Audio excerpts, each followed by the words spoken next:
Memposting mengenai Reza Khalid di medsos. Apakah ada hubungannya dengan demo ini? Ya, tentunya Polri akan bergerak sesuai dengan bukti-bukti di lapangan. Kita akan menarik mulai dari fakta yang kita dapat, akan terus kita cari. Kapolri Jenderal Polisi Listio Sigit Prabowo menegaskan bahwa kepolisian akan menindaklanjuti dugaan keterlibatan pengusaha migas Reza Khalid dalam kerusuhan yang terjadi selama demonstrasi di berbagai wilayah Indonesia. Ia menyatakan seluruh proses penyelidikan akan dilakukan berdasarkan fakta dan bukti yang ditemukan di lapangan. Kapolri menyebut pihaknya akan menelusuri seluruh pihak yang diduga berperan dalam kerusuhan, termasuk pelaku lapangan, aktor intelektual, dan pihak yang diduga membiayai aksi anarkis yang menyebabkan kerusakan fasilitas publik dan gedung pemerintahan. Diketahui nama Reza Khalid kembali mencuat di tengah eskalasi demonstrasi yang berujung kerusuhan. Namanya disebut dalam sejumlah pesan dukungan terhadap Prabowo Subianto. Riza disebut sebagai bagian dari pencapaian pemerintah meski belum ada klarifikasi resmi dari pihak terkait.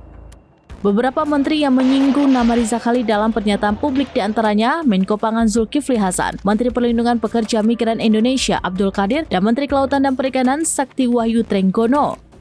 Ketiganya menyebut Reza sebagai sosok kontroversial yang sempat dijuluki mafia migas dan menyoroti keterlibatannya dalam politik dan ekonomi nasional.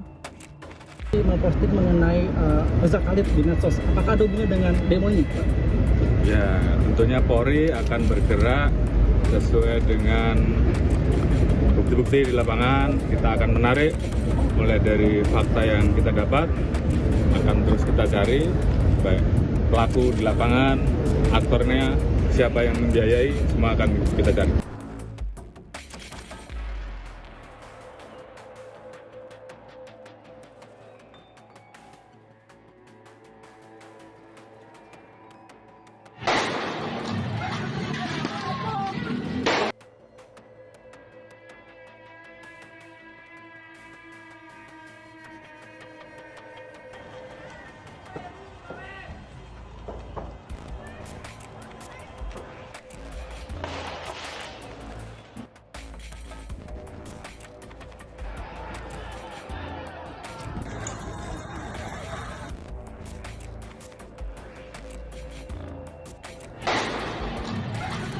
Download Tribun X sekarang, menghadirkan lokal menjadi Indonesia.